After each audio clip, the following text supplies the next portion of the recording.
லௌதேத்தூர் இயேசுஸ் கிறிஸ்துஸ். இயேசு கிறிஸ்துவுக்கு புகழ். தமிழ் கூறும் நல்லுலகில் வாழும் அனைத்து அன்புள்ளங்களுக்கும் வத்திக்கான் வானொலியின் வணக்கம். இறைவன் உங்கள் உள்ளத்தையும் இல்லத்தையும் தன் அன்பாலும் அருளாலும் அமைதியாலும் இன்றும் என்றும் நிரப்புவாராக.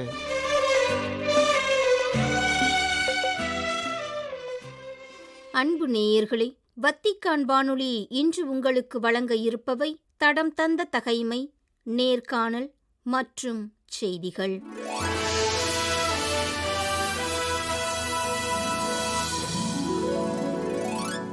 தடம் தந்த தகைமை. எசேக்கியா அரசனுக்கு கொடுக்கப்பட்ட கடவுளின் வாக்கு.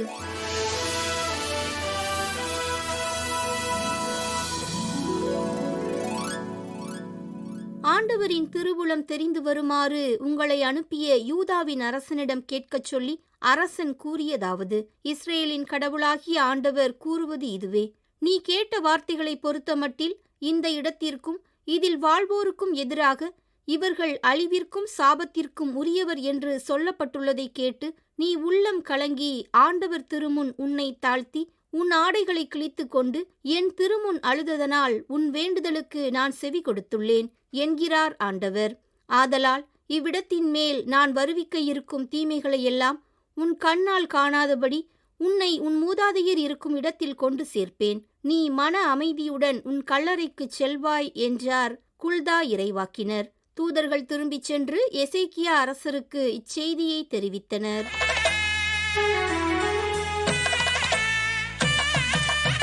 நேர்காணல். மாதா தொலைக்காட்சியின் எதிர்நோக்கின் அனுபவம்.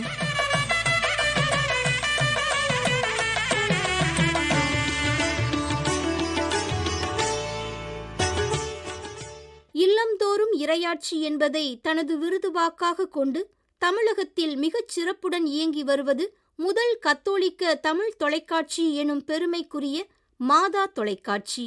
இல்லந்தோறும் இறையாட்சியை கட்டி எழுப்பும் பணியில் 11 ஆண்டுகளை நிறைவு செய்து 12வது ஆண்டில் அடியெடுத்து வைத்திருக்கும் மாதா தொலைக்காட்சியின் எதிர்நோக்கின் அனுபவங்களை இன்றைய நம் நேர்காணலில் நம்முடன் பகிர்ந்து கொள்ள இருப்பவர் அருள் முனைவர் டேவிட் ஆரோக்கியம். மதுரை மறைமாவட்டத்தைச் சார்ந்த அருள் முனைவர் டேவிட் ஆரோக்கியம் அவர்கள் ஊடகவியலில் முதுகலை பட்டம் பெற்றவர். சாந்தோம் கலைத்தொடர்பு நிலையத்தின் இயக்குநராகவும் மாதா தொலைக்காட்சியின் முதன்மை செயல் அலுவலராகவும் இயக்குநராகவும் சீரும் சிறப்புடன் பணியாற்றி வரும் அருள் முனைவர் டேவிட் ஆரோக்கியம் அவர்கள் கடந்த ஜனவரி மாதம் வத்திக்கானில் சிறப்பிக்கப்பட்ட தகவல் தொடர்பாளர்களுக்கான யூபிலியில் சிறப்பு விருந்தினராக பங்கேற்றார். தனது பணி பற்றிய கருத்துக்களை உலகின் பிற தகவல் தொடர்பு பணியாளர்களுடன் பகிர்ந்து கொண்ட தந்தையவர்கள் நமது வத்திக்கான் வானொலி நிலையத்திற்கும் வருகை தந்து மாதா தொலைக்காட்சியின் எதிர்நோக்கின் அனுபவங்கள் பற்றி பகிர்ந்து கொண்ட கருத்துக்களை இன்றைய நம் நேர்காணலில் நாம் காணலாம். வணக்கம் தந்தை அவர்களே. மாதா தொலைக்காட்சி தொடங்கப்பட்ட காரணம் பற்றியும் ஆண்டு பற்றியும் எம் வத்திக்கான் வானொலி நேயர்களுடன் பகிர்ந்து கொள்ள முடியுமா? சகோதரி, உங்களுக்கு என் மனம் நிறைந்த வணக்கம். அதே மாதிரி வத்திக்கான் வானொலி நேயர்களுக்கும் எனது மனம் நிறைந்த அன்பு கலந்த வணக்கங்களும் வாழ்த்துக்களும். மாதா தொலைக்காட்சி இது ஒரு பெரிய ஒரு வரலாறு. ஏன்னா தமிழ்நாட்டில் தமிழக ஆயர்கள் 1994 நமது கத்தோலிக்க மக்களுக்கென்று ஒரு தொலைக்காட்சி ஆரம்பிக்கணும்னு முதலாக 94 கோயம்புத்தூரில் நடந்த ஆயர்கள் குழுமத்தில் அதை குறித்து பேச ஆரம்பித்தாங்க. அதை பேச ஆரம்பித்து எல்லாம் ஃபைனலாக வரும்போது நமது இந்திய தாய் திருநாட்டில் ஒரு சேட்டலைட் தொலைக்காட்சி, ஒரு செயற்கைக்கோள் தொலைக்காட்சி நிறுவனம் அப்படின்னு சொல்லி சொன்னால் அதற்கு அடிப்படையாக இருக்க வேண்டியது ஒரு நிறுவனம், ஒரு கம்பெனி, தனியார் கம்பெனியாகவோ பொது கம்பெனி, அதாவது பிரைவேட் லிமிட்டடாகவோ பப்ளிக் லிமிட்டடாகவோ இருக்கலாம். ஆனால் அதனுடைய மூலதனமாக 5 கோடி ரூபாய் வைப்பு நிதியாக மூலதனமாக செக்யூரிட்டி டெபாசிட்டாக இருக்கணும். அதுதான் அடிப்படை. அப்படி இருந்தால் தான் இந்த மத்திய ஒன்றிய அமைச்சகத்தினுடைய இந்த தகவல் தொடர்பு அமைச்சகத்தினுடைய போய் அணுகி அவங்கள்ட்டையும் இந்த ஹோம் மினிஸ்ட்ரின்னு சொல்லி சொல்கிறாங்களே அந்த மினிஸ்ட்ரிக்கிட்டையும் இஸ்ரோ, நமது இந்திய செயற்கைக்கோள் ஆராய்ச்சி மையம் இஸ்ரோ, இவங்கள்ட்ட 3 பேர்ட்டையும் லைசன்ஸ் வாங்கணும். இது வைத்து கொண்டால் மட்டும்தான் அதை செய்ய முடியும். அப்போது நம்ம அப்படியெல்லாம் நம்மளுக்கு முடியாது. ஏன்னா நம்மள்கிட்ட இருக்கக்கூடிய நிறுவனங்கள் அத்தனையும் வரி விலக்கு பெற்ற நிறுவனங்கள். ஒன்று நம்மள்கிட்ட சொசைட்டியாக ரெஜிஸ்டர் பண்ணியிருக்கோம், அது ஒரு மறை மாவட்டமாக இருக்கலாம், இல்லை ஒரு துறவர சபையாக இருக்கலாம். நம்ம வருமானங்களுக்கு நம்ம வரி கட்டுவது கிடையாது, இல்லாட்டி ஒரு ட்ரஸ்ட்டாக இருக்கும். அப்போ நம்மளுக்கு வந்து கம்பெனினா வந்து வரக்கூடிய வருமானத்திற்கு 31% நாம் வரி கட்ட வேண்டும். அந்த மாதிரி ஒரு அமைப்பு நம்மள்கிட்ட இல்லை. அப்படியே ஒரு அமைப்பை உருவாக்கணும்னா ஒரு மறைமாவட்டமோ ஒரு துறவர சபையோ அவருடைய வருமானத்தை இதில் வந்து பங்குதாரராக மாற முடியாது. ஏன்னா வரி விலக்கு பெற்ற பணம். அப்போ இது மக்கள்கிட்ட தான் நம்ம போய் ஆகணும். அப்போது 94 இதை குறித்து கலந்து ஆலோசிப்பதும் இதை கைவிடுவதுமாகவே போய் கொண்டிருந்தது.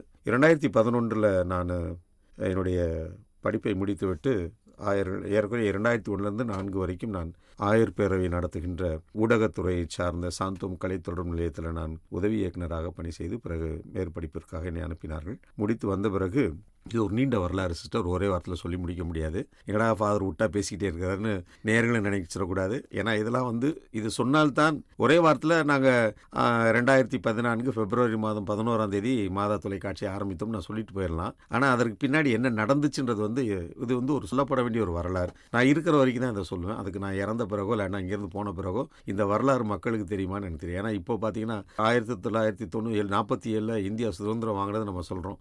அதற்கு பின்னாடி இருந்த வலிகளும் வேதனைகளும் ரத்தமும் கண்ணீரும் எவ்வளவோ சாக்ரிஃபைஸ் இதெல்லாம் வந்து மக்களுக்கு பெருசாக தெரியுமா, இன்றைக்கு இருக்கிற இளைய சமுதாயத்திற்கு தெரியுமா அப்படின்றது வந்து கேட்டால் அது ஒரு பெரிய கேள்வி தான்.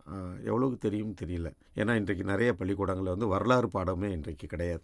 அப்போது 2011 இதற்கான நான் ஆயரிடத்தில் இதை குறித்து அவங்க பேசினேன். அவங்களும் வந்து அப்பா எல்லாம் இது மாதிரி இதெல்லாம் சொல்லி தயாராக இருக்கிறாங்க, ஒவ்வொருத்தரும் சொல்கிறாங்க, நீங்களும் சொல்கிறீங்க. ஆனால் இது எப்படி ஆரம்பிக்கிறது, என்ன பண்ணுறது, இதற்கான வழிமுறைகள் என்ன இருக்குது அப்படின்ற குறித்து பெருசாக ஒரு ஆழமான ஒரு தகவல் எதுவுமே இல்லையே அப்படின்னு சொல்லி சொன்னாங்க.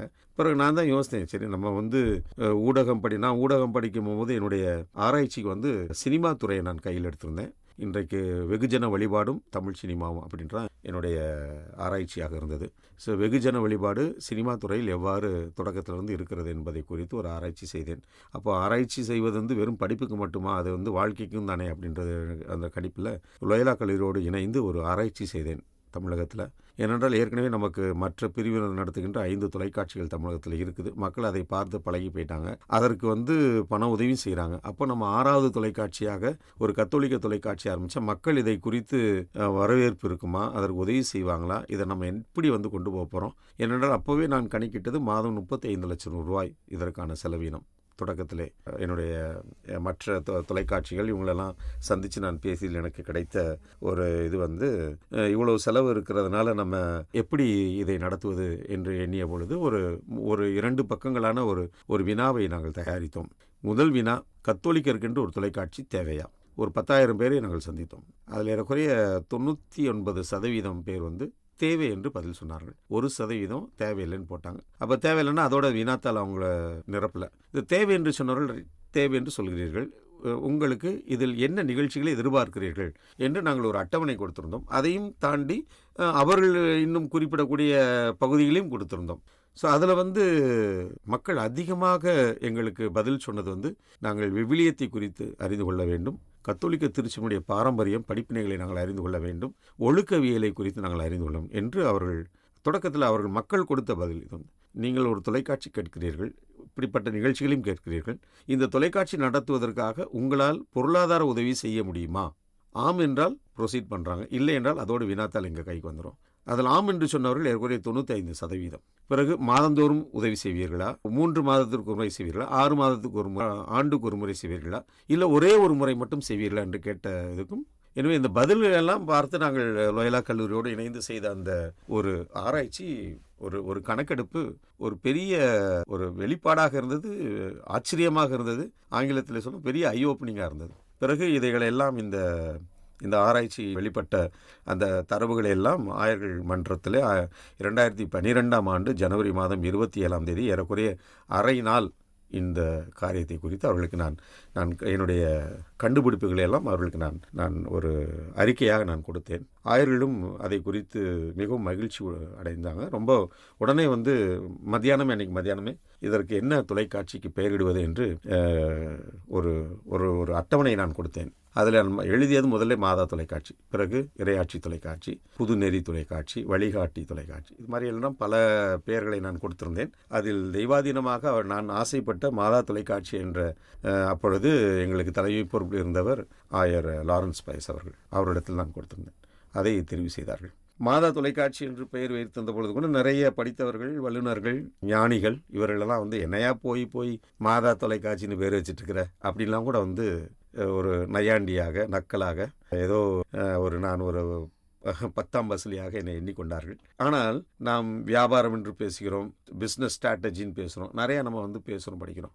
அதாவது நான் ஒரு பெயரை வைக்கிறேன் என்று சொன்னால் அந்த பெயர் மக்கள் மத்தியிலே நான் இது கத்தோலிக்கனுடைய ஒரு தொலைக்காட்சி என்று நான் சொல்லாமலேயே தெரிந்து கொள்ள வேண்டும் என்று சொன்னால், யாருடைய பெயரை சொன்னால் மக்களுக்கு இது உடனடியாக நம்முடையது என்று புரியும்.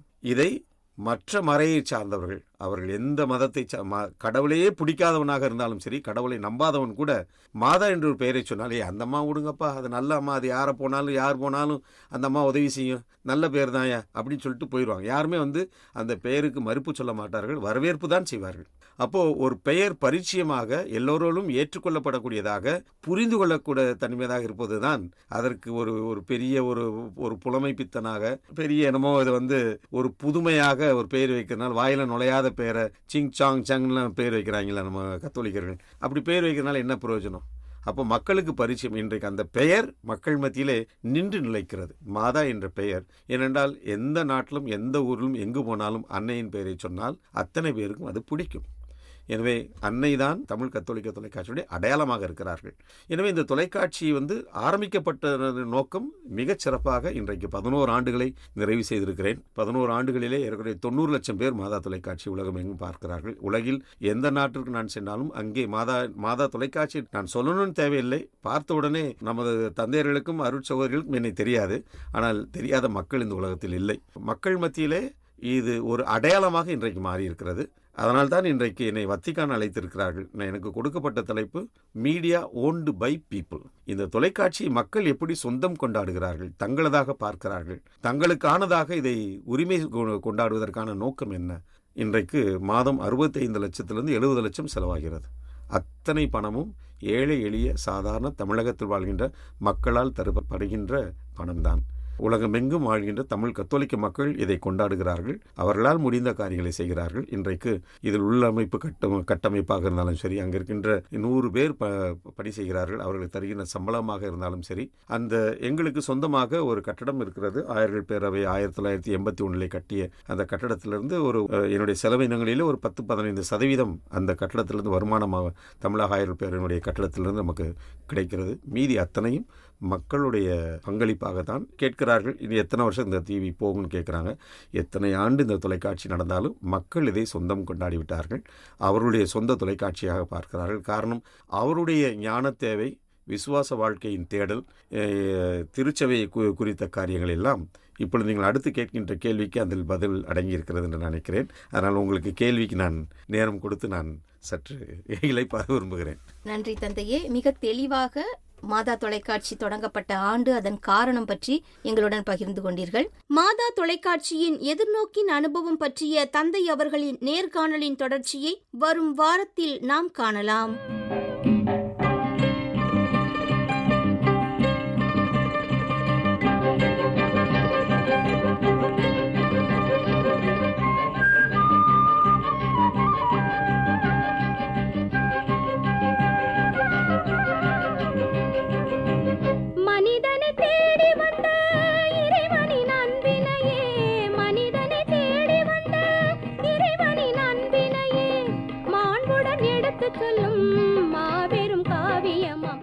மாதா தொலைக்காட்சியின் எதிர்நோக்கின் அனுபவம் என்ற தலைப்பில் இன்றைய நேர்காணலை உங்களுக்கு வழங்கியது வத்திக்கான் வானொலி.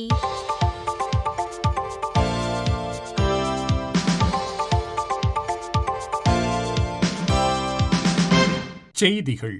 பிராங்கைட்டிஸ் எனப்படும் மூச்சுக்குழல் அழற்சி நோயால் பாதிக்கப்பட்டிருக்கும் திருத்தந்தை பிரான்சிஸ் அவர்கள் அது தொடர்பான சிகிச்சைக்கென ரோம் நகரின் அகஸ்தீனோ ஜெமெல்லி மருத்துவமனையில் அனுமதிக்கப்பட்டுள்ளார். பிப்ரவரி 14 வெள்ளிக்கிழமை காலையில் கர்தினால் லூயிஸ் அந்தோனியோ தாக்லே, ஸ்லோவாக்கியா பிரதமர் ராபர்ட் ஃபீகோ, CNN சமூக தொடர்புத் துறையின் தலைவர் மார்க் தாம்சன் ஆகியோரை சந்தித்த பின் கௌதியம் எத் ஸ்பேஸ் அமைப்பின் அங்கத்தினர்களையும் சந்தித்து உரை வழங்கிய திருத்தந்தை அதன்பின் ஜெமெல்லி மருத்துவமனைக்கு சென்று மூச்சுக்குழல் அழற்சி நோய்க்கான சிகிச்சையை துவக்கினார். ஏறக்குறைய கடந்த 10 நாட்களாக மூச்சுக்குழல் அழற்சி நோயால் அவதியுற்று வரும் திருத்தந்தை பிரான்சிஸ் அவர்கள் அண்மை காலங்களில் புதன் மறைக்கல்வி உரையின் போதும் வாசிப்பதற்கு சிரமங்களை எதிர்நோக்கியிருந்தார். தன் இள வயதிலேயே நுரையீரலின் ஒரு பகுதியை நோய் காரணமாக நீக்கப்பட்டிருந்த 88 வயதான திருத்தந்தை மருத்துவமனையில் தங்கியிருந்து மூச்சுக்குழல் அழற்சி நோய்க்குரிய சிகிச்சையை பெறுவார் என அறிவிக்கப்பட்டுள்ளது.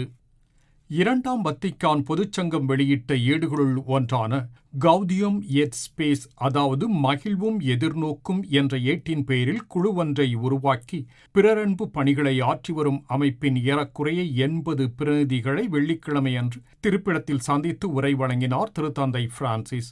2ஆம் வத்திக்கான் சங்க ஏட்டின் கௌதியம் எத் ஸ்பேஸ் வழங்கும் படிப்பினைகளுக்கு ஏற்ப ஏழைகளுக்கு உதவும் அவர்களின் பணிகளை பாராட்டிய திருத்தந்தை, ஒரே உடலின் அங்கத்தினர்களாக உலகளாவிய சகோதரத்துவ உணர்வுடன் இயேசுவில் ஒன்றித்து ஏழைகளுடன் ஒருமைப்பாட்டில் ஆற்றி வரும் பணிகளுக்கு தன் பாராட்டுக்களை வெளியிட்டார். கிறிஸ்துவில் நாம் வாழ்வது என்பது ஒரே மாண்புடைய ஒரு குடும்பமாக மற்றும் உடன்பிறந்த உணர்வுடையவர்களாக நம்மை மாற்றுவதோடு திருப்பலியில் திருநற்கருணை எனும் உணவை ஒன்றிணைந்து உண்ணவும் அழைக்கின்றது எனவும் கூறினார் திருத்தந்தை பிரான்சிஸ். ஸ்லோவாக்கியா நாட்டின் பிரதமர் ராபர்ட் ஃபீகோ அவர்கள் பிப்ரவரி 14ஆம் தேதி வெள்ளிக்கிழமை அன்று திருத்தந்தை பிரான்சிஸ் அவர்களை திருப்பிடத்தில் சந்தித்து உரையாடினார். ஏறக்குறைய 30 நிமிடங்கள் நீடித்த இந்த சந்திப்பின் போது இரு தலைவர்களும் தனியாக உரையாடிய பின் தங்களுக்குள் பரிசு பொருட்களையும் பரிமாறிக்கொண்டனர். சுட்ட களிமண்ணால் செய்யப்பட்ட இன் கனிவும் அன்பும் என்ற தலைப்பிலான ஒரு கைவினைப் பொருள், இவ்வாண்டிற்கான அமைதி தினச் செய்தி, இரும்பு திரைக்கு பின்னே உண்மைக்காக சித்திரவதைகளை அனுபவிக்கும் கிரேக்க கத்தோலிக்கர் என்ற தலைப்பிலான ஏடு ஆகியவைகளை திருத்தந்தை பிரான்சிஸ் அவர்கள் ஸ்லோவாக்கிய பிரதமருக்கு பரிசாக வழங்கினார். ஸ்லோவாக்கிய பிரதமரோ புனிதர்கள் சிரில் மற்றும் மெத்தோடியஸின் வெண்கல சிலைகள் அடங்கிய ஒரு கைவினைப் பொருளையும், ஸ்லோவாக்கிய கலைஞர் ஒருவர் மரப்பலகையில் வரைந்த காவல் தூதுவர் படம் ஒன்றையும் திருத்தந்தைக்கு பரிசாக வழங்கினார். திருத்தந்தையுடனான சந்திப்புக்கு பின் ஸ்லோவாக்கிய பிரதமர் ராபர்ட் ஃபீகோ அவர்கள் திருப்பிடச் செயலர் கர்தினால் பியேத்ரோ பரோலின், நாடுகளுடனான உறவுகளுக்குரிய திருப்பிடத்துறையின் நேரடி செயலர் அருள்பணி மிராஸ்லாவ் வாக்கோவிஸ்கி ஆகியோரையும் சந்தித்து உரையாடினார். கடந்த திங்களன்று குவாத்தமாலா நாட்டில் 56 பேரின் உயிர்களை பலிவாங்கிய பேருந்து விபத்து குறித்து திருத்தந்தையின் ஆழ்ந்த அனுதாபங்களையும் கவலையையும் வெளியிடும் இரங்கல் தந்தியை அந்நாட்டு திரு அவைக்கு அனுப்பியுள்ளார் திருப்பிடச் செயலர் கர்தினால் பியேத்ரோ பரோலின். பிப்ரவரி 10ஆம் தேதி குவாத்தமாலா நகருக்கு வெளியே ஒரு பாலத்தில் இருந்து லாஸ் வாக்காஸ் ஆற்றில் பேருந்து ஒன்று விழுந்ததில் 56 பேர் உயிரிழந்தனர், 9 பேர் படுகாயமுற்றனர்.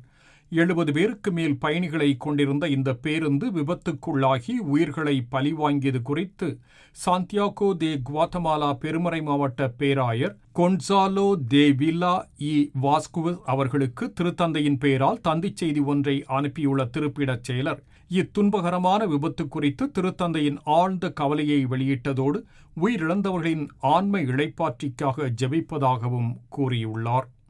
பாலஸ்தீனத்தின் காசா பகுதியை கைப்பற்றி அங்கு மீண்டும் வளர்ச்சி திட்டங்களை செயல்படுத்த உள்ளதாக அமெரிக்க அதிபர் அறிவித்திருப்பது பல ஆயிரக்கணக்கான பாலஸ்தீனர்களை அப்பகுதியிலிருந்து அகற்றவே உதவும் என தங்கள் எதிர்ப்பை வெளியிட்டுள்ளனர் அமெரிக்க ஐக்கிய நாட்டின் யூத மத குருக்கள் மற்றும் நடவடிக்கையாளர்கள். இன அடிப்படையில் மக்களை காசா பகுதியிலிருந்து வெளியேற்றுவதை தாங்கள் முற்றிலுமாக எதிர்ப்பதாக பாலஸ்தீனர்களுக்கு ஆதரவாக செய்தி ஒன்றை வெளியிட்டுள்ள இவர்கள், காசா ஸ்ட்ரிப் பகுதியை கைப்பற்றி அங்கிருந்து 20 லட்சம் பாலஸ்தீனர்களை வெளியேற்ற உள்ளதாக அமெரிக்க அதிபர் டொனால்ட் ட்ரம்பின் கூற்றுக்கு தங்கள் வன்மையான கண்டனத்தை வெளியிட்டுள்ளனர்.